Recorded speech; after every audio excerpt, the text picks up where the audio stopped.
This episode of The Unstarving Musician is sponsored by Liner Notes. Want to learn from the hundreds of musicians and industry pros I've spoken with for The Unstarving Musician? Sign up for Liner Notes, my curated email newsletter where I share the best insights and knowledge gems from these conversations, some of which have been featured here on the podcast. From marketing to songwriting to touring and sync licensing, you'll get actionable tips delivered straight to your inbox every 2 weeks. Liner Notes Insider, the deep dive edition, will feature exclusive deep dives, detailed case studies, and premium content that goes beyond the podcast interviews. Sign up at unstarvingmusician.com/liner notes. It's free to get started, and you can unsubscribe at any time. Welcome to another episode 327.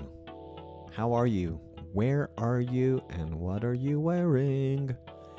The rain has arrived, ending a brutal dry season in Querétaro. I learned just how dusty this town can get this dry season. So, I'm happy about the rain. I hope you're getting a little rain where you are. This weekend I'll begin celebration of another year of marriage to my best girl. We've been married so long, it doesn't feel like it, but we've been married so long we remember things like the Dewey Decimal System, phone books, paper maps. We met the old-fashioned way, in a bar. So, happy anniversary upcoming to my sweetest wife, my only ever wife, Sammy. My guest in this episode is Timothy Reid, a musician and video game composer based in Osaka, Japan. He's English, actually. Timothy transitioned from his career as a session and performing guitarist to become a video game composer kind of recently, working at a major AAA game studio before moving into freelance composition for indie game developers. He's also done a lot of online music collaboration work through platforms like Compose, which if you're a longtime listener, you may be familiar with that platform.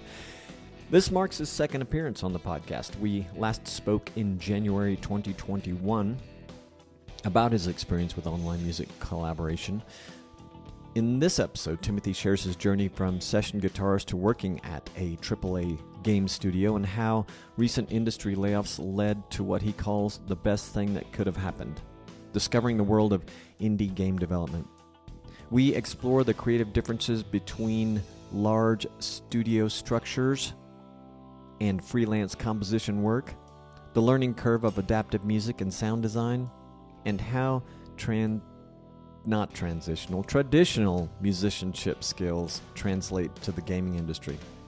So if you're a musician curious about video game composition or interested in navigating career transitions in creative fields, Timothy's insights offer valuable perspective on finding new opportunities within an industry in upheaval.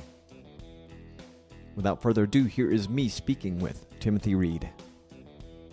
Thought you were going to be checking in from that swanky studio. No, it's too dark, man. Like I was gonna, but we've got there's no real light in there because it's in the basement underground. So it's really dark. And then also it's like underneath the main road, and it's then underneath that is the subway train station. So you get so much like rumble from yeah. So it's a great studio, but it's like just the problem is like any kind of recording there with microphones, you just have to get rid of you have to low pass all the low end, get rid of all the low end. No kidding. Otherwise it's just like rumbly, like crazy. Oh wow, that must be a bummer a little bit, but yeah, it's a cool looking studio. Yeah, it's a very cool studio, man. So we do DJ lessons there. And then really? So it's like that's what originally it was, like a DJ school. Mm-hmm. And they had one in Tokyo, and I think another one in Nagoya, and another one in Osaka. And then they have some pretty cool Guinness World Records, actually. I think they have like the oldest ever professional DJ went there. And the youngest ever professional DJ went there. They hold both of those records. Like the youngest guy is like something like 6 or something. And then the oldest guy is in his 90s or something. And they're both like they both play in like clubs, and like I mean I'm not 100% sure, but I think the old guy, like his guarantee for how much he needs to get paid for playing is like a lot, because like he has a lot of medical bills because he's an older guy. He has to cover all those bills, you know. I thought you were going to say because he has a fantastic draw, but he must have a draw if he asks for a lot. Yeah, I think he's a techno DJ as well. So if you want like a 90-year-old dude DJing techno at your club, it's gonna cost you money. That's a trip, man. Yeah. That is a trip. How's the music scene in Osaka these days? Yeah, it's good. So a lot changed, a lot changed. I think the last time we spoke was like before COVID. So I think I mean that's right. everything changed everywhere, I think. And so there was a point where everything kind of like dried up, when obviously we couldn't get people together. So getting crowds together was just like not a thing anymore. And I was still doing the like guitar demonstration stuff around that point. Hmm. So going into music stores and going to like expos and doing seminars and doing product demonstrations there. And then that just slowly stopped being a thing because we couldn't get people together. And there was the idea of maybe doing it via like some kind of webcam or something, but that just didn't work either. So slowly but surely, I got the dreaded emails from companies saying, "Can you send us the 5 guitars that we lent you back?" And it's like, I was dreading that for a long time, man, because when COVID happened, it was like the first year. It's like, okay, do I need to send the guitars back? But then like they didn't send me the email, so I was like, oh, I think I'm still okay, so I can still use these guitars to record. But then sure enough, like a couple of years in, it was like, yeah, we're not really earning any money from these demonstrations, so can you send them back? So I had to send all these beautiful guitars back. And so that dried up. Unfortunately, that was like the same with the shows as well, really. Like live shows also for the first couple of years just wasn't really a thing. We already have like a mask culture over here. I don't know if you have that where you are. I don't think you do, but No, no, no. we already have like a mask culture over here where people wear masks anyway. Usually, like if you're sick, you wear a mask to stop other people getting sick. So it's not that like you're trying to stop yourself getting sick. And so we already had the mask thing anyway. So that was no issue, but it was just getting people together was kind of the problem, really. That stopped. So shows kind of stopped for a while as well. And so that was it. Like I had to think of other revenue streams of how I could kind of earn a bit of cash. And so that was why I thought getting more into music composition. I remember our original meeting we did was like on online collaboration. Yeah, we were acquainted, I guess, because of Compose, but or because you found the podcast, but we definitely had Compose in common, right? Yeah, definitely. So yeah, I think that was it. I think we played on the same song. I can't remember for the life of me what the song we played on No, was. no, you and I did not, but well, Right. you know what? We probably did. You work with Peter Rand ever? Yeah, I did. So I think that was the commonality we'd both done. I did uh, a song based on one of his keyboard compositions, so we had that, and it started with just a little bit of dabbling on Compose.com, and then I was like, hey, would you mind if I use that to put together a single? Would you want to work with me on it? And for him, it was mostly just trimming that track a little bit and giving me some notes and stuff. And I did the rest with a couple of other musicians. And yeah, so it was kind of a cool process. Yeah, that makes sense. Yeah, because that was probably when would that have been? That would have been like 20, 4 or 5 years wait, no, ago. shoot. Let me see. I can tell you when we spoke. Okay, yeah. We'll look that up while we're Yeah, talking here. yeah. So do you still do Compose? No, so I got into Compose with the idea that like I could do online collaboration and it doesn't really matter about where people are in the world or getting people together in a studio or anything. So it was perfect for the whole COVID thing. But my thing is I've always been like a band guy. I Mm-hmm. always like playing in bands. And when I was doing the demonstrations and the seminars for the guitar companies and stuff, that was all solo stuff, playing with my cell phone plugged in as a backing track. And Mm-hmm. it's easy because you can do it any way you want, but at the same time, it's not very fun, like after you sound check and then you have to go for lunch on your own. And it's just kind of like Yeah. you go find a nice coffee shop and sit in there until like for the next 30 minutes. And then it's like, okay, now I'll go back on my own and then kind of stand there and play. And I was always a band guy. I always much preferred being around with like, with some, people in a band and friends and that kind of camaraderie. So I wanted the same thing out of online collaboration. I actually didn't want to just like collaborate and then that be the end of it. I actually really wanted to have to do something with a bit more longevity. And Mm-hmm. so I think I probably had about, I mean, I probably played on, I want to say over about 500 songs That's amazing. because, yeah, because I changed computers since then. And when I was changing computers, I had that daunting task of, do I copy over the online collaboration folder? And Yeah. I opened it up and I highlighted all the songs. And there was definitely over 700 songs in there. But out of those 700 songs, how many of them were actually released? How many of them actually turned into actually finished songs? Um, how many of them were songs? Because this is the other thing: is how many of those were songs that I played on, but then my guitar parts were rejected? I don't know. Um, but on Compose specifically, you get like a little on your profile page, you have a kind of like ratio that tells you your like hit to miss ratio in regards of how many of your files were accepted. Mm-hmm. And I think I had a pretty good like ratio in regards to my the guitar parts that were accepted. So I'd I'd like to say, yeah, I definitely probably played on, probably recorded way over like 700 songs. Out of those 700, 500 of them actually turned into actual songs. I have no idea. And then out Wow. of them, probably three were released. Well, no, I know more than three were released because I actually released specifically like about probably 4 or 5 albums on my own. No, more than that, probably about 10 albums where I Wow. was actually like involved not just in the guitar but also in publishing and recording and sending the tracks off to get mixed and mastered and things like that. And so probably about 10 of those albums were done. And then out of those 10 albums, we did videos for, I had one band that did videos for, I think, two of the songs. Another artist I brought over to Japan and we did a kind of tour. Mm-hmm. Um, and so I was always just trying to take it to that next level, basically, where it was like, I know this is online collaboration, but I want it to be like a real band thing, which is great. Yeah, unfortunately, I couldn't get it to the point where it was like, I couldn't convince anyone to move to Japan to start a band with me. So, Yeah. Yeah. I mean, that's a lot of productivity, first of all, on your part. Peter Rand was kind of the same way. He's put a lot of stuff on there, and I think he published a little bit before we did the collaboration and published that, and then after that, or about the time that we were working on it, he seemed that he was doing more publishing.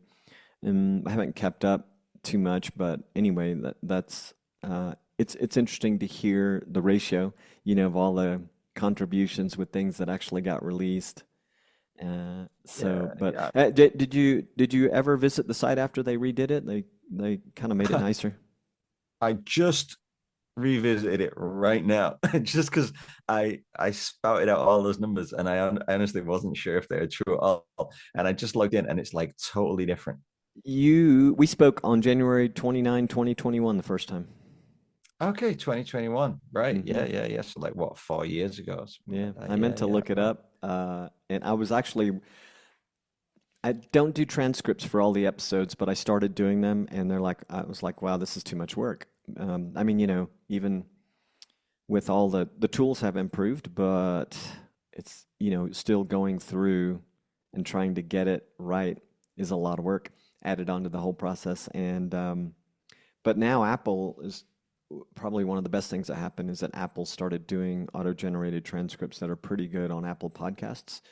So that's been helpful in different ways. But I just happened to have had a transcript that I personally edited for your episode, and so I was able to go through and kind of look at some notes from that, which was very handy. So That's cool. Man, I appreciate you going through and so you actually well, I don't say hand wrote, but you hand typed.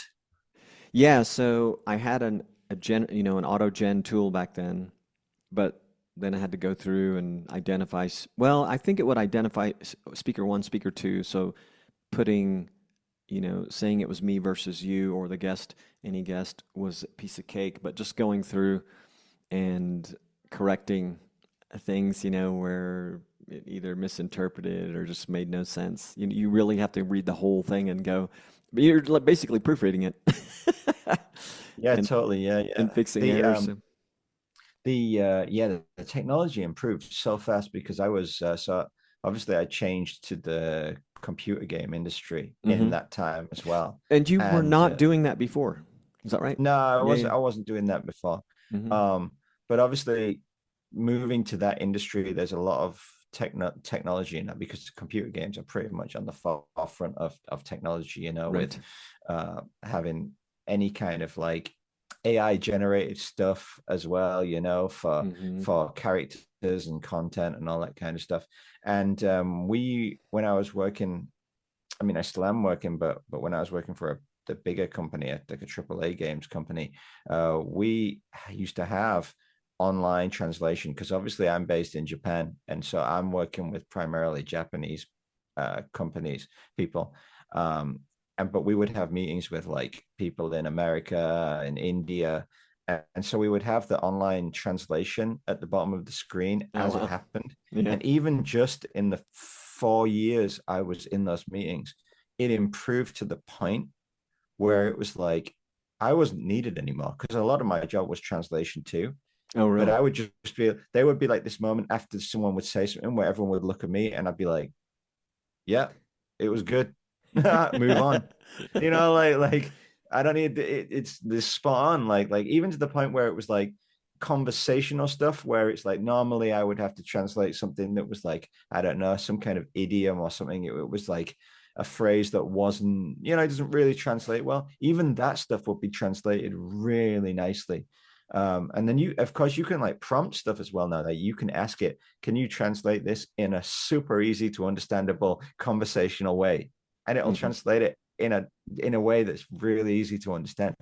So even just in the 4 years I was there, it improved so much. Yeah, I'm witnessing some of that myself. I mean, just reflecting on the transcript technology and talking about transcripts, by the way, reminded me like, hey, why don't I just download the Apple podcast transcript and stick it on my website? So I'm gonna do that because it's just like that is an easy step, and theirs is Yeah, pretty good. totally. I'm not. I'll probably just put a little disclaimer there. God bless Apple. This is Yeah, auto-generated. yeah, yeah, yeah, So, totally. but yeah, it should be cool. So, can you share any like insights about the creative process at a AAA video? It's funny. I'm not very familiar with the industry, so I believe you said AAA video game company. I know the name of the company. I didn't know if you wanted to mention it, but can you share some insights about the creative process there? Yeah, sure. So I came into video game music from being a record. I would say from being a recording guitarist, because in that time I was a product demonstrator. So I would go into stores and go to music expos and perform guitar songs and explain what the type of wood on the guitars were and the Wow. type of amplifiers, sounds that are inside some big pedals were and things like that. And then after that, I moved into online collaboration and I tried to make that work, as I said, as kind of like a kind of modern day session guitar player. Back in the day, like a session guitar player would go to the studio, obviously, and sit with the musicians and record. And then obviously with online collaboration, can do all that from home. So I was like, okay, maybe I could make the session guitar thing work. And I just looked up how many songs I played on Compose. I closed the browser because I didn't want it to drain our internet connection. 808 such collaborations I joined. 808. That's what it says. That's funny. Peter Rand had 800 or 800 plus when we spoke the first time too. Right, there you go. Yeah, 808 collaborations that I joined. And like I said, out Crazy. of those, how many actually were published? I don't know. But there was a point where it was like every day I would kind of sit down and be like, okay, let's do a song. and have a look and see what songs there are and be like, okay, this one, I think I could do this one and record that. And, yeah. And like I said, I couldn't really make that work financially. It just, yeah, people weren't willing to pay consistently for a session guitar player really online. And so then when COVID hit as well, I had to look for the revenue stream. So I've been writing a lot. I write all the time as a composer. And so I just saw the opportunity for video game music. I've been playing video games since I was a kid, since the early 90s. I Okay. started on Wow. Sega Mega Drive was my first console. The Okay. Sega Mega Drive, yeah. And after that, it was a Nintendo 64, which I actually recently repurchased, which has Wow. been a blast from the past. And so I was into video games anyway. So I didn't really know what I would be getting into in a video. I didn't know if video game music, film music would be the same thing. Essentially, it kind of is these days. There's no real difference between. I mean, there are certain little things that are different, like the process is very different. But in regards to the actual music that you're writing, it's not like back in the day where you had four, two sine waves, a triangle wave, and a noise generator.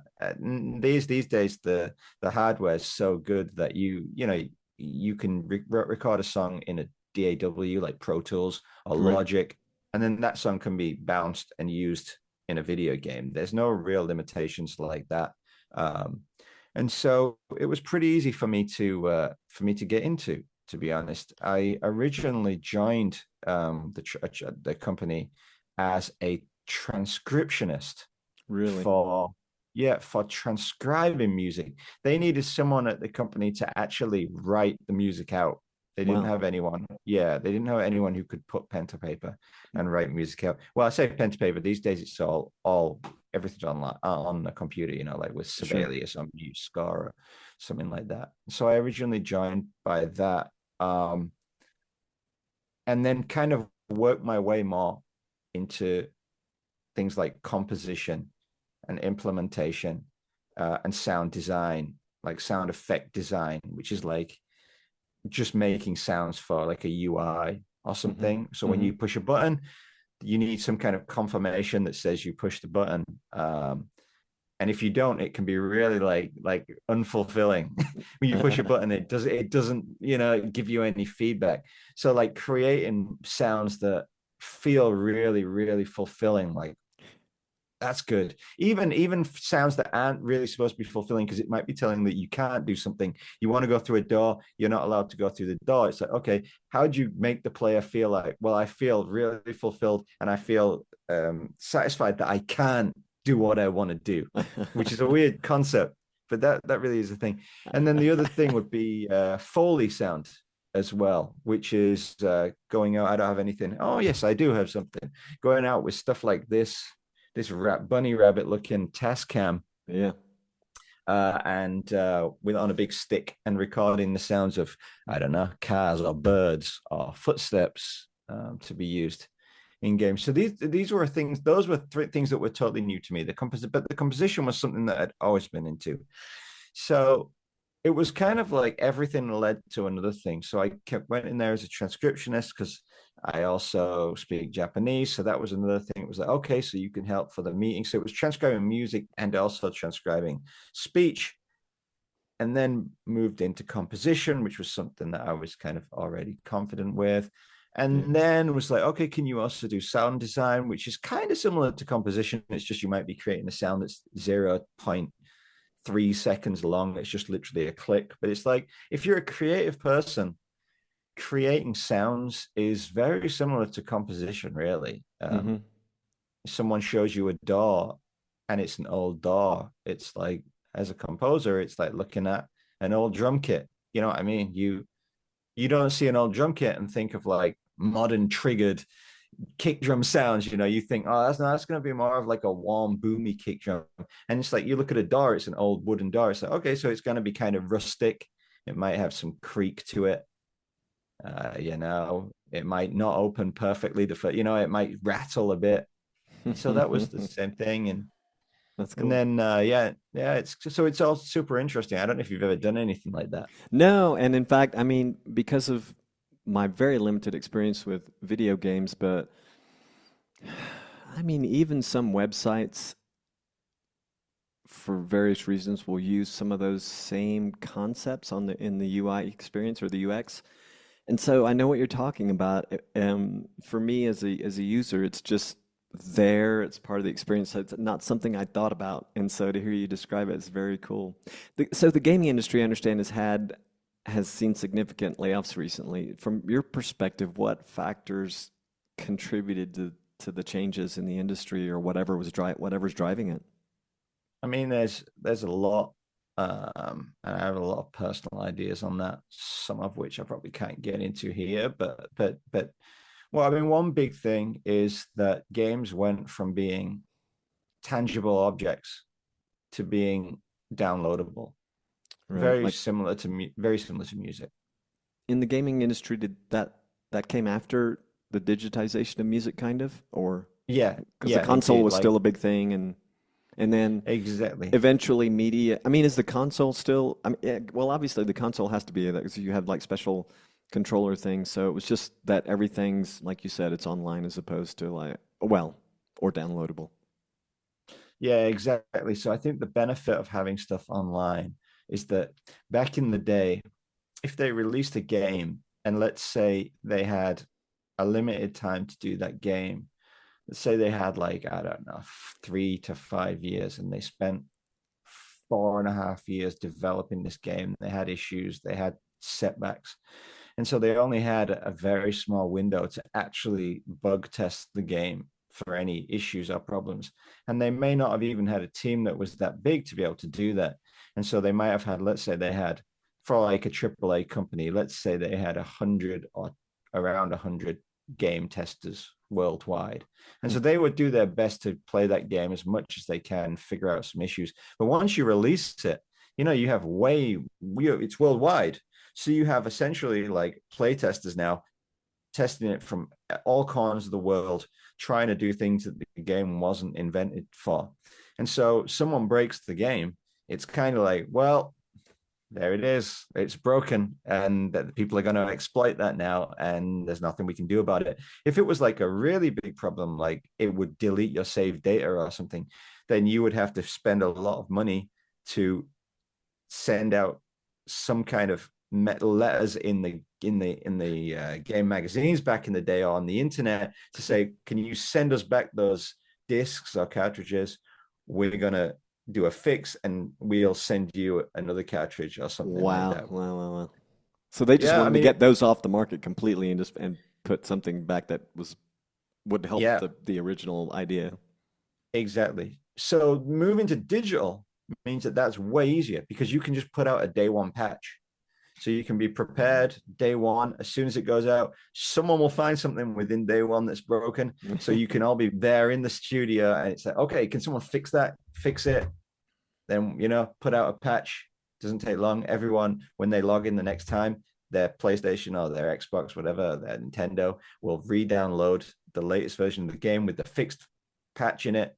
No problem. They'd have to worry about anything. So that was the, digitalization that really improved that, which is great because it means that everyone gets a product, at least maybe not straight away, but eventually they'll get a game which has all the problems kind of, leveled out and everything. The issue though there is that it means that you don't have to put out a perfect game, Sure. which actually causes problems because it would be the same as if you were a musician and someone said like, oh, can you just put down a demo guitar part and we'll release that and then we'll come in later when you're free and record the guitars again and then we'll do that. And they're like, well, that tiny amount of people who listen to the demo version, it's okay, we'll do it later on. So, but actually, like, that's kind of as someone who's working, you might need the money from recording the main guitar part. That might be your revenue or something like that. And it's the same with the video game industry, basically. So there's a lot of companies who kind of they're not really worried too much about the quality of the initial games as much as they are about the sales. of the game. They can fix it later in post, as they would say. And yeah, and so that's a big issue with people not wanting to buy games, especially when they games first from come out.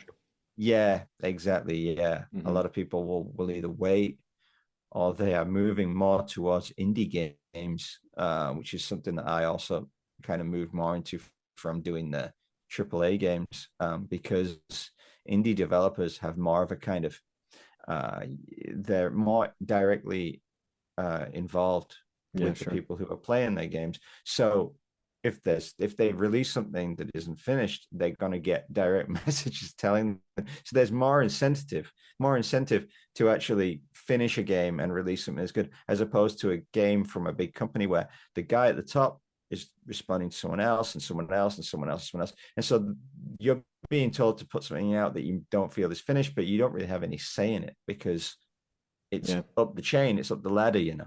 Yeah, so the AAA companies have adopted the sort of general software Silicon Valley sort of just put it out and we'll get it fixed as it goes. But these indie companies remind me. I just heard a very short conversation, kind of a business conversation on indie labels. Like they're much better at their advantage is they can identify talent much better than the big labels. They don't have all that spending power, but it's kind of the same thing. They're just closer to, I don't know, the audience in a way, the user, I guess. That's it, 100%. Yeah, there's a lot of connections like that with the music industry, and like you say, that's exactly how it is. And with the technology these days as well, technology is so good these days. Is that I meet indie developers who are using pretty much the exact same software as the AAA companies to develop their games. Yeah, and they can do it all from home. Awesome. When I was doing the music, I was working from home too, because I had a studio. You mentioned before you saw the studio. I have a studio that I can go and that I can work from, which is great. And I have multiple speakers and multiple different things there that are great. But essentially, as long as I have some headphones and some reasonable speakers, I can just do everything from home. And then I can spend one day, half a day, even just a morning in the studio, just checking the sound, making sure it all sounds good. That's nice. And my job is done, basically. Yeah. That's cool. So you mentioned to me when you recently reconnected that you'd lost your job with the bigger company, but then in a follow-up email, you told me the good news. You'd picked up a couple other gigs, and you said it was actually losing that job was actually the best thing that could have happened. I was wondering if you could elaborate on that perspective and how it's kind of opened up opportunities for you. Yeah. So when I was working at a bigger company, I was one person in a group of, I want to say, between like 10 and 20 people, like a music team, sound music team. And we are responsible for, everything, but we all had our little parts that we would get, you do this, you do this, you do this. And then sometimes it would be different. And you would have a selection of tasks that you kind of have to complete, basically, whether that be, like I said, composition, whether that be sound effects, whether that be sound recording, Foley, or whether that be implementation, actually like putting the sounds in game. You would separate those tasks between the members, and then you would all have your specific task, which is great because it makes things easy to do. You can compartmentalize everything and you can work on your specific thing. The problem is if you have someone in the team, let's say, whose their thing is this and that's all they do, then you might never get a chance to be able to do that one thing. And so like I felt that way specifically about implementation, which is actually putting sounds in game, which is something that, yeah, as just like essentially a rock guitar player at heart, there's no reason for me to ever have to do that. Actually figure out, okay, how can I put this sound into game? How can I have it triggered when it needs to be? And then what are the other things that might happen that might make it triggered in a different way? For example, if you have a sound, someone talking, but let's say they're talking and then they change into a different room while they're talking. You need to then make that sound not only sound far away, but you also need to make that sound, you need to make like an inclusion, like it has to be within a room. So you have to filter it. What does the wall change? The wall's going to get rid of a lot of the high frequencies and only leave the low frequencies, which is kind of cool because it's stuff that you think about as a musician. You think about reverbs, you think about how much high end you want on a sound, but you don't really think of it in terms of like, okay, there should be less high end because this guitar is in a different room. When you're recording, I think we've always had that same idea that it's like everyone's in the same room essentially. The drummer should sound in the same room as the guitar and the bass. That's what you want. You want it to have a similar reverb sound. There are occasions in, like, for example, dance music where you might want the vocals filtered in a section and then you might want to filter them out, but you're not really thinking of it in kind of like an actual like visual way where the singer's going into a different room. It's just all sonic. And so that was something that I really wanted to get into, but being part of a big team, there wasn't really much of a chance to do that. So when I made the jump from a big company to an indie company, all of a sudden, rather than being in a team of 400 people with, I don't know, 20 to even like, 100, there are like could be 100 people working on sound and music. It's just one person in an indie company. Often, there might be 30 people on a game and the sound might be one person and they're responsible for everything. And that was really daunting for me in the beginning, coming into a video game where it's like, okay, so you're responsible for absolutely everything. Do work your magic. But it was super fulfilling because I think the other thing as well, and this might not be the same for everyone. I mean, you can tell me if this is the same for you. When you play in a band, do you ever have ideas of what you would like the guitar player to do, or what you would like the drummer to do, or what you would like the singer to do? Do you ever think about that stuff? Yes, and especially lately, so I've started performing as a singer, not playing drums, and Wow. Okay. so I especially think about the drums and to a lesser degree the guitar. Um, I think, I don't know if I would and these are just like straightforward kind of rock bands, and I don't know if I would think the same about the bass given the right circumstances, but the circumstances I'm with is I've worked with two guys that are just have been superb, at Right. that part, and the other guys are good too. Um, but I just noticed them, and I think it's fair to say I notice drums and guitar more than I do bass, but I love bass and love like, you know, noticing cool bass lines or, listening to isolated bass tracks and stuff more than probably than drums, that kind of thing. But for some reason, but yes, I know what you mean. And when you were a drummer and you thought about singing, did you ever think like, oh, if I was a singer, I would sing in this way. I would have this much rasp on my voice as opposed to clean. I would hold the mic as opposed to using a mic stand. Did you think about anything like that? Um, Sort of, but not so much about like what I would do, but I would just sort of project on in a way like, I wish they would, or I might recommend they try, some maybe a different approach. Like lately, I've also been working in a project where we've brought in a young woman who's singing like American blues for the first time in her life. She's got a great voice, but blues is a different animal, and we're so early into it, but one of the other players though he has a better relationship in terms of his ability to make these suggestions. Not to say I don't have a good relationship with her, but he has a working relationship with her where he feels more comfortable doing that. But I definitely think about her like, oh, I probably could coach her a little bit to try these things.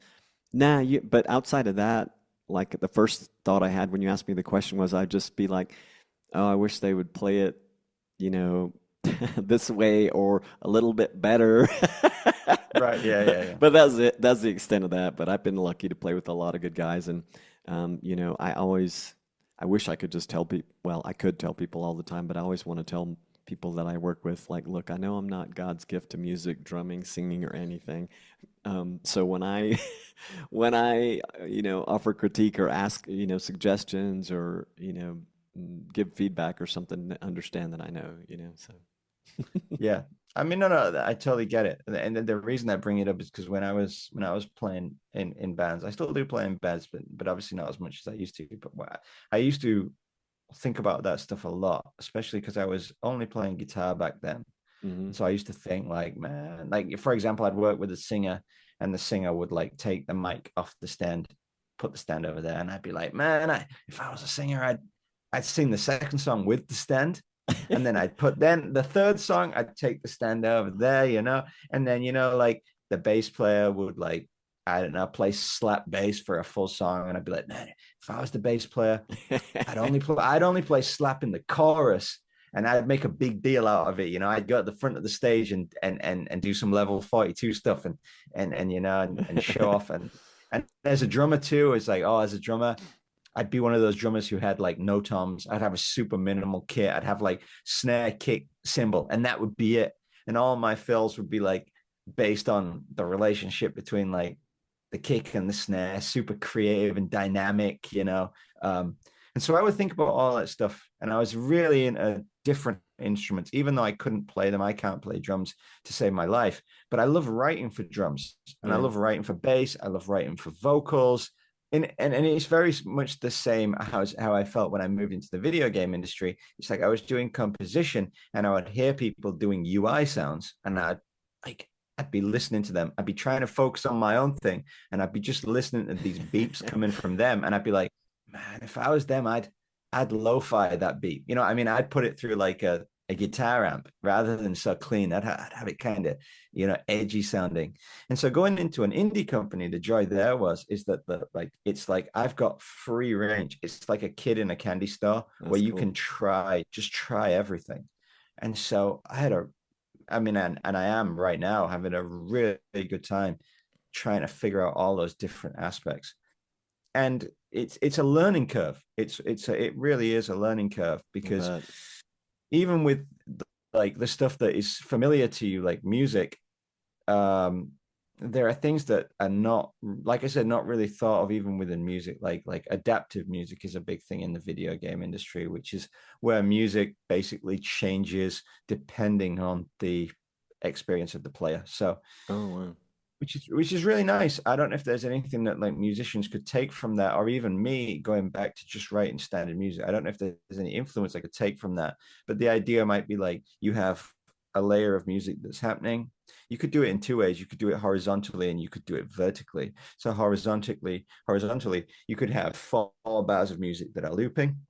And then once you collect this item, the music changes to 4 new bars. Which is not dissimilar to dance music where you've got 16 bars, which might be 16 bars of just a kick. And then you got another 16 bars where you add a little offbeat hi-hat in there. Mm-hmm. And then you might have the next 16 bars, you add a clap in there. And so it's giving the listener the idea that stuff is moving forward and stuff is evolving, which is exactly the same as like horizontal video game adaptive music. And then you've got like vertical adaptive music, which is like, if you imagine that would be, if you had the same analogy, you had dance music, you had a hi-hat, a clap and a kick drum, but they were all playing, but the volume fader was on 0. And then you can bring the fader in for the kick. I mean, at any point you want, you can just slide the fader up for the hi-hat. Like you might see people dancing and having a good time. So you might think, okay, I'm going to hold off on the fader for a little bit. Mm-hmm. And then, they might start to, you think, okay, I want to up the energy. So you could slide that fader up. And so those faders being slid up, they could be triggered by something that happens in game. You enter a new place or you pick up an item. And so adaptive music is this really cool kind of thing that isn't a new thing by any means, but it's new to me. And it's inspiring to me as well to be able to figure out how far you can push that, because it doesn't just have to be the volume that's attenuated. It could be equalization. The EQ could be attenuated. It could be that doing something makes a sound more reverbed or more delayed or more distorted. There's so many different musical elements, and all of those effects that I just mentioned as well are all things that I think musicians in general are kind of familiar with. We know what reverb is because we experience it. We go to a big venue and we play, and all of a sudden our punchy snare drum doesn't sound as punchy anymore. And we're like, man, I need more volume because it's getting, soaked up by this big room. I mean, you play in a tiny little room and all of a sudden your voice sounds really thin and you're like, man, I need delay or something on my voice to make myself sound bigger.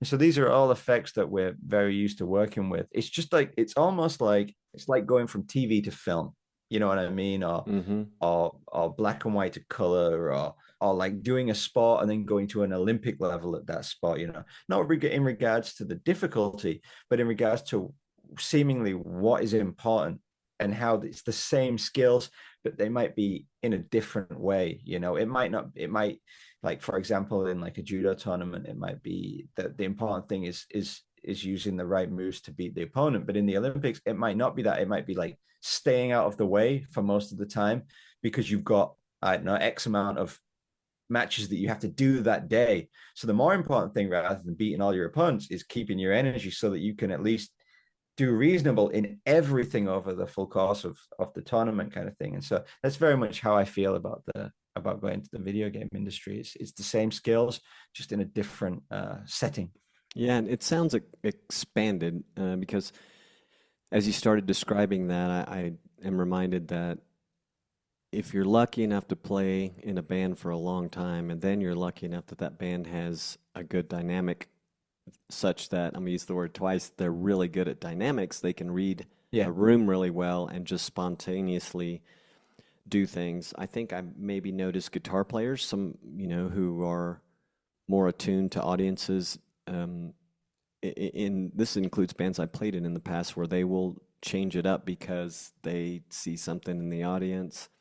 And I think also even down to song selection based on some set list that you have that's sort of kind of predefined, but you're adaptive for the crowd because, well, I think that one's not, let's just keep it up, keep the beat up for a while, and then we can see if, playing some of the slower stuff works out later, or we can play it if the place thins out and want to just indulge ourselves. So, but yeah, but imagine with all these different elements of video games that you're describing, it's like an opportunity to really develop those skills, right? 100, yeah, 100%. That's a perfect analogy with the, exactly as you said, with the audience and like a live house, and how if you're a guitar player, you watch and you're like, okay, and let's drop the next ballad. Let's drop that because they're all having a good time. We don't want to play a ballad right now. They're So dancing. yeah, Don't send them to their chair. exactly. Yeah, that's exactly it. And I think the other thing that helps with that is, as well as like my studio that I work out of, as I mentioned earlier, is also a DJ school. And so I'm not a DJ per se, but being around DJs and kind of having a basic understanding of what a DJ does, that helps as well, That's because that interesting. is essentially, that's exactly what you just described. I mean, a DJ is Yeah. essentially someone who, they're not necessarily really playing the music as much as they're playing the atmosphere. They're playing the energy of the room, and Right. that energy could be, yeah, could be anything. That energy could be, it could be high energy, it could be low energy, it could be a cafe playing jazz, and Mm-hmm. you're trying to keep the energy down. And that's an important skill, because you have to look outside of yourself. It's not about you. It takes the ego out of it. It's not about what you feel, how you feel. You might feel like you want to get up and dance, but if this is everyone wants to chill and relax, it's like, okay, so I got to maintain that atmosphere and that feeling. And it's, yeah, the video game thing has definitely has connections to that, because you don't really choose the type of video game that you're working on. I mean, I think at a certain level you probably can, if you're established enough and you're known for a specific sound, you can probably at that point start working specifically on video games to do that. But especially for me personally, at the level I'm at, I can't really choose the type of video game I'm working on. So it could be a family party video game, it could be a really dark detective story. And so at that point, I might be listening, I don't know, Tears for Fears or something, but I have to decide to myself, well, Tears for Fears is too dark for a family game, They don't need, dreary synth pop, you know, Yeah. for that. So I'm like, okay, so I have to do something more like, I don't know, some kind of more like reggae kind of type thing, which has some kind of happy, syncopated like bop to it. as opposed to, and that might not be something that I'm super into at the time, but it's what works in that video game. Yeah. Yeah. I guess I should mention one other thing just for the musicians that are listening, since it came up also. You were kind of describing those situations where you're in the large environment and you wanted to make a suggestion on something, but there was something about the way I think you started by asking me a question and then describing that scenario, but this is a little bit of luck too, from playing with so long and then, having the good fortune to play with nice people and stuff. But I'm always very quick to say, hey, how do you feel about trying this for this part? And I say I'm lucky because everybody's always really receptive to it. And lately with this thing where I'm performing as the singer, I get a lot of, as you wish, man, how do you want it? So I'm actually having to work with the guys to say, no, I want your opinion. Let's not just do it the way I want it. That's cool. That's really cool. So I've never performed as a singer. I performed backing vocals. I started performing backing vocals probably about 5 years ago, mainly because I was a lead guitar player for a long time. Like so I did the product demonstration thing, right? And that was a very technical thing. So people wanted to hear the amp. They wanted to see guitars put through the run. They wanted to see them really used, and how far can you push them, how fast, how hard can you play them. And so there was an amount of like technicality that I had to do. And so that was how I managed to get that job, because I was a technical guitar player. But it got to the point where, like, I don't know if it was age, I don't know what it was. I kind of wanted to get away from the technical thing and just enjoy playing in bands without actually having to worry about, do I have to warm up? Do I have to practice? Am I going to make a mistake? And so the part of the reason for getting into backing vocals was because if I get into backing vocals, it shifts the emphasis from worrying about that stuff, because I'm not a singer, to being like, well, actually, that stuff, as hard as it is the stuff that I'm good at. Doing like a harmony in the chorus that's like a third up or a sixth, like a third below. That's the stuff where I actually have to like stop the band at the end and like, can I just have like 10 minutes, just me and the singer, to just sit here and just make sure that we're like pitching those harmonies perfect. And so it shifted the emphasis onto that, which was really good, because it stopped me worrying about the other stuff. And so as when backing vocals, I often think like, I wonder if I was a lead vocalist, how would I approach that? And so it's really interesting for me to hear that you made the shift to being a singer, because I think I probably have a dream every, once a month where I'm a singer in a band, and then I wake up. I'm really good in my dream. And then I wake up and I'm like, man. And so I think about that stuff a lot. And so like as a singer, like, what's your thought process? Is it completely different from when you were a drummer? Because that thing that you mentioned there about giving people, can we try this? I know what you mean, because hearing that from a drummer and hearing that from a singer, for me personally, I don't mind. And I'm at that stage now where I'm happy to take any kind of advice or suggestions from anyone. But I do remember that as like when I was in high school in a band, it's a lot easier to take, not criticism, but to take those kind of suggestions from a singer, because they're sat on top of everything. You know what I mean? It's almost like if you're in a car. I know a drummer is essentially driving the car, but in that situation, it's kind of the singer's choice as to where you're going, right? Like the singer is being like, well, look, guys, I don't know, I'm the guy who's going to be at the front when we go there. So I don't want to go to that restaurant because I don't want to talk to that. So I want to go to that restaurant because I'm the guy who's going to be talking and ordering the food as opposed to driving the car. I mean, how do you feel about that? Well, it's funny. I'm now that you put it that way, if it's true in my situation currently, I was pretty unaware of it from that perspective, because I've always been willing to make suggestions with bands, even when I'm playing drums with anyone else, just because I think it would sound cool. The situation now, though, is on top of the fact that I'm the singer, and maybe there's this thing that's working in the background that you just described. I really don't know. I hadn't thought of that. But what is a driving thing is I decided, it didn't start this way, but I decided I'm just going to name this project Robonzo. It's not going to be a band name. So that gives me the appearance of driver's seat, and that and like some other little things, like getting the gigs. So maybe I imagine some of it is just like whatever you want, boss, kind of thing. And I Yeah. don't, I I'm not really that way when we're putting the show together. I really want to be collaborative, like I always have. I just wanted to have the reason I said we're just going to name this whole thing Rabonzo is because I realized, well, there's a lot of working musicians around here, and to hold them in a band sometimes is hard, especially if you're like, you've got some ideas about playing in frequency or places or whatever, and these guys are busy with other gigs too. So there's that, and then also when you run into the unfortunate situations where something's just not working out, I feel more able to just make a change, and I think everybody's cool with that. Yeah. Do you change the keys to songs Try not often? to. Try not to. And usually, thank goodness the band, if they feel that it would better suit me and that the key is changeable to a degree where it's not even going to make any difference, they might like it had happen a couple times, maybe 3 or 4 times. Like, hey, you want to try this a half a step down? It might be more comfortable for your voice.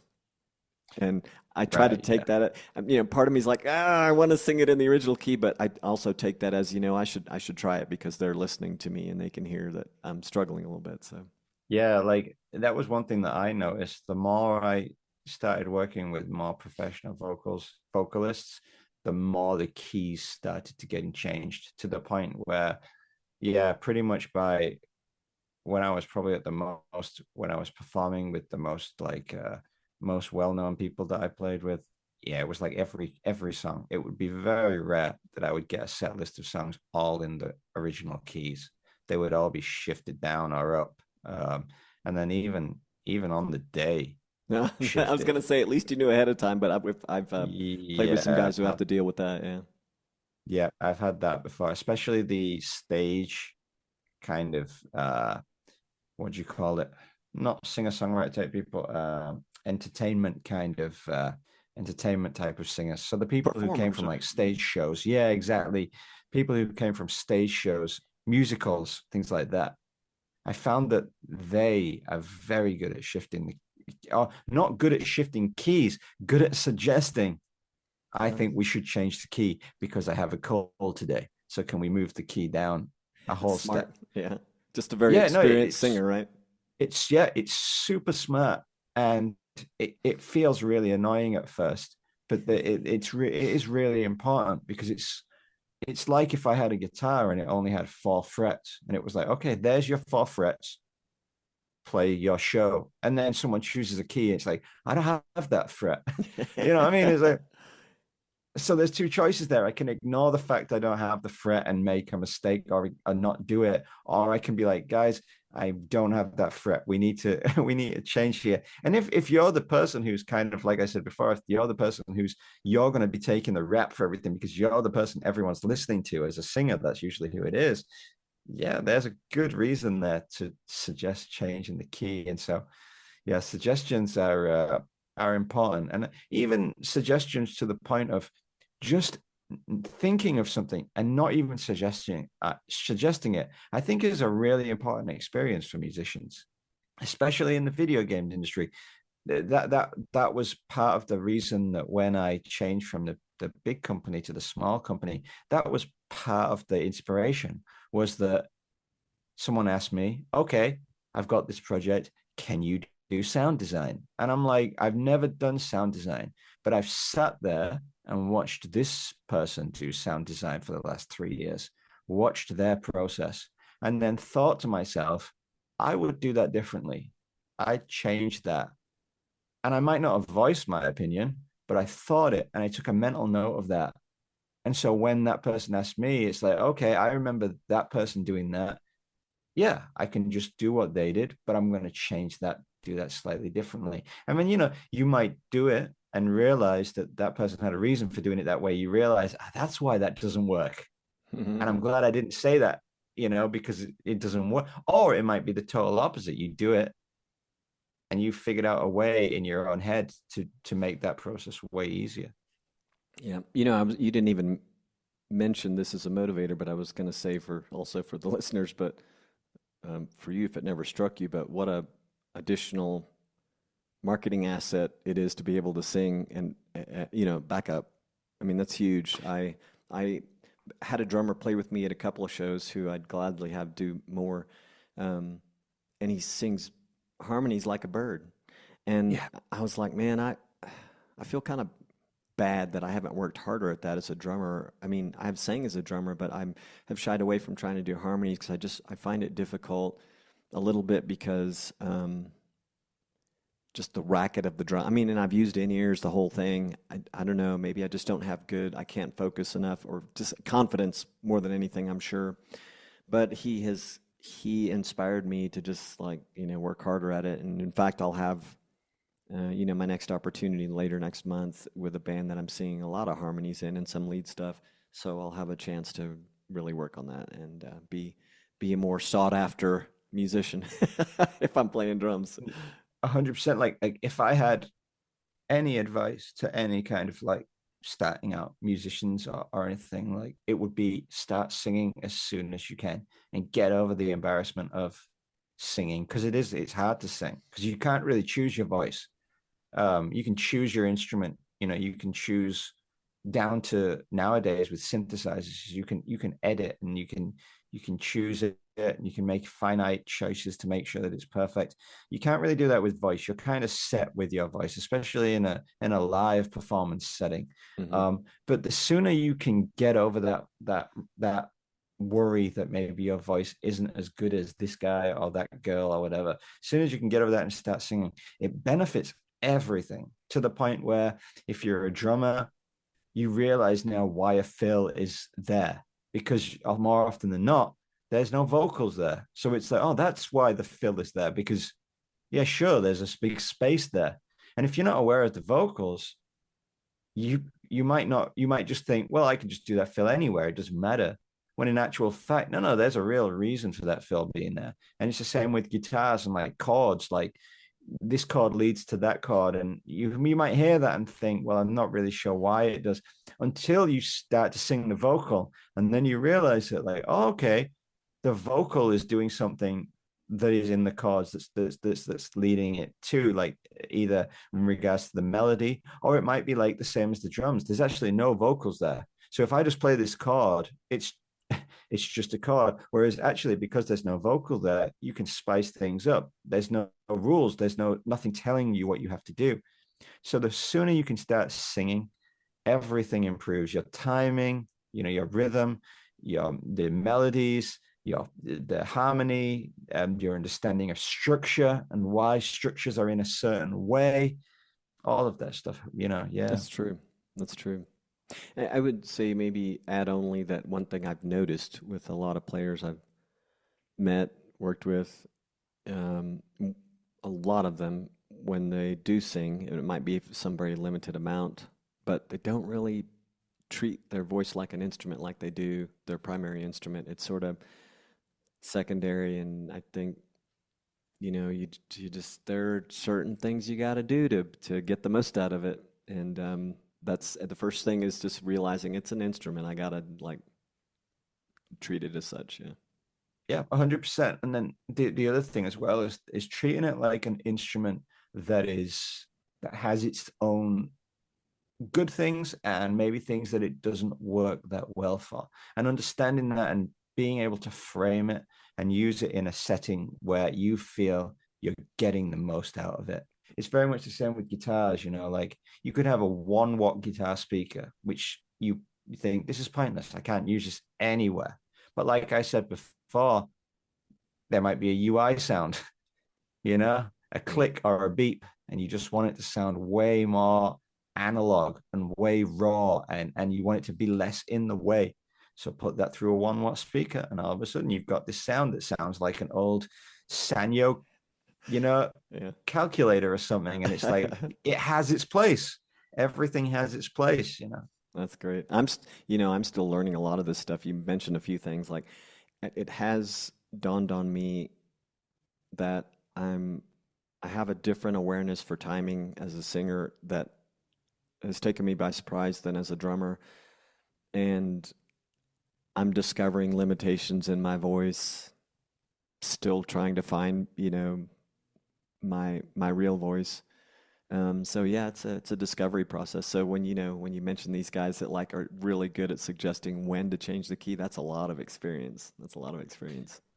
Yeah. Yeah, totally. It's a lot of inward looking and being like, how do I feel? How did that show go? Yeah, I didn't sing as well. Why didn't I sing as well as I wanted to?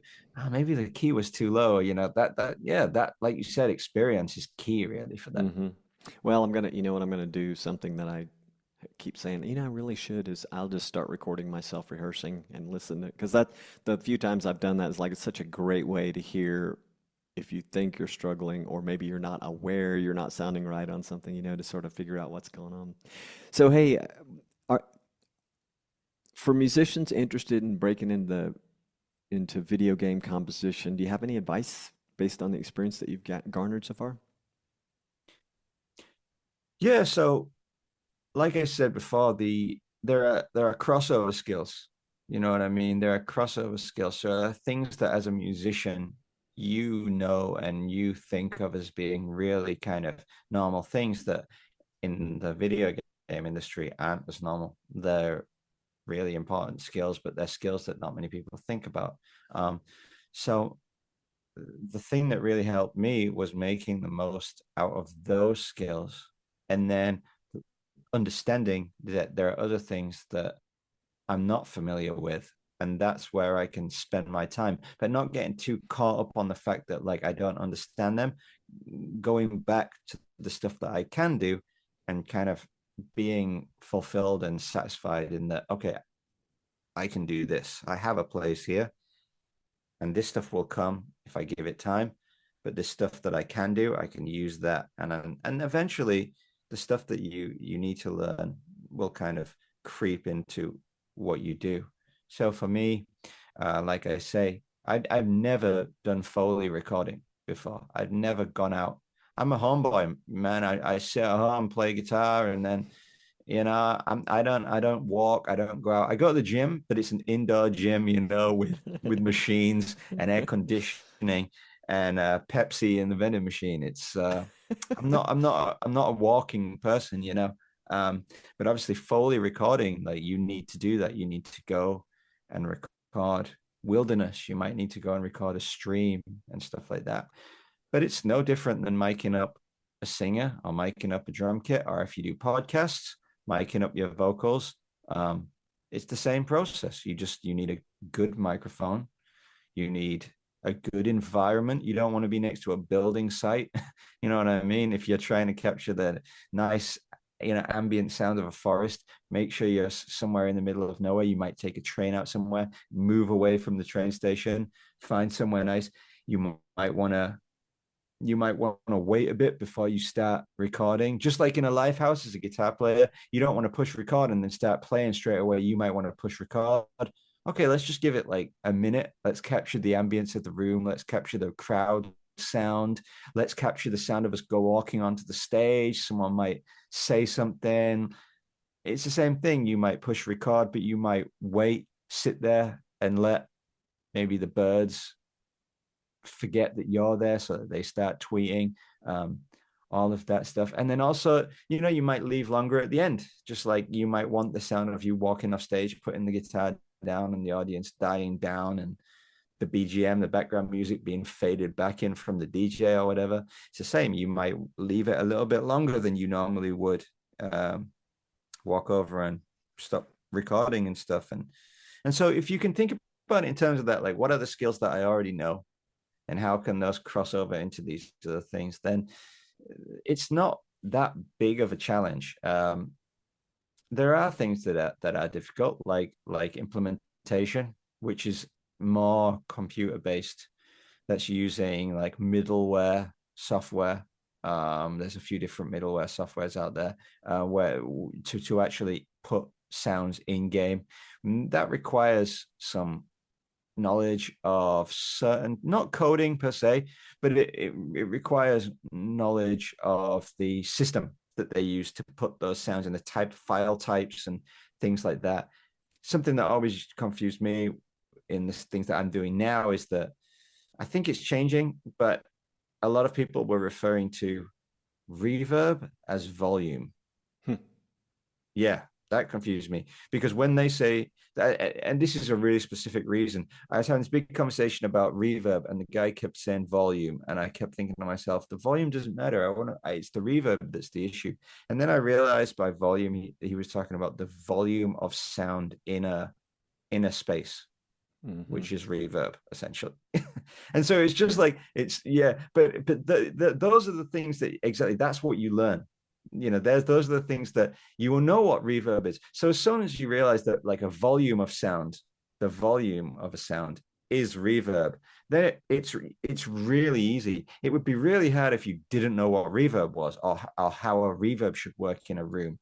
That would be really difficult. But because you already have that knowledge of what reverb is as a musician playing in different shapes and different sized live houses and concert halls, as soon as you figure out that, okay, this software refers to reverb as volume, got it, volumes, that's what it is. You can make sense of it, kind of thing. So my advice for people getting into video games is just to try and take the skills that they already have and figure out how they can use those skills to achieve the things that are needed in video games. And then also, don't be worried to take skills that are maybe not common in video games and use them. There's been a lot of moments where people have been trying to do certain things in video game software where I've thought to myself, I could do that really easy in like Logic or in Pro Tools. Like, that's so easy. I could do that really easily.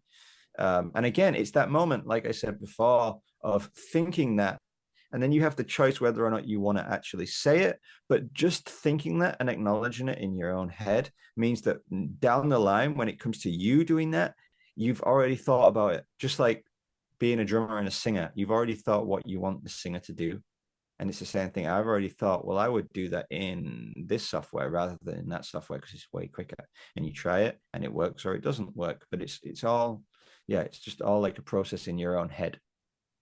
Super interesting. As has been the conversation, I learned a lot today about the whole video game scene and where music lives in there. And it strikes me that, there's so many commonalities to just like playing in a band. Some of the things that you're thinking about. And, certainly, although recording experience has undoubtedly had a huge impact on your ability to sort of see and hear and think about all those things. It was super interesting, man. I really appreciate it. And I think listeners are going to enjoy it a lot. Yeah, it's definitely an interesting experience. And it's something that I'm still very much early on my path on. I've only been doing this for 4 years. Okay. So that's still very early. I mean, if you think about it in terms of playing the guitar or violin, how good are you after 4 years? I mean, it's very different from 14 years or 24 years. Everything changes. So I'm sure we'll probably speak again, and I'll probably go against everything that I have said in this video and be like, oh no, it didn't work, man. It's all wrong, But that's the enjoyment, isn't it? The enjoyment is just having fun along the way, and and realizing that it is a journey. It's not just a dead end. It's not just a stop at the end of the tracks. It's a consistent journey, and things change and things move in different ways. And I'm sure next time we speak, I'll probably be either doing something totally different, or maybe I'll be doing this same thing and for a bigger company or even a smaller company. I don't know. Who knows? Well, good luck with the gigs, man. It sounds like you're having fun. It sounds very challenging too. So, and best of luck. And I look forward to talking again. It'd be great. Thanks, man. Yeah, and I'm really looking forward to hearing Rabonzo in regards to the Rabonzo band. Okay, I'll send you some clips. I can't wait, man. Thanks, man. It's good talking with you. All right, take care, man.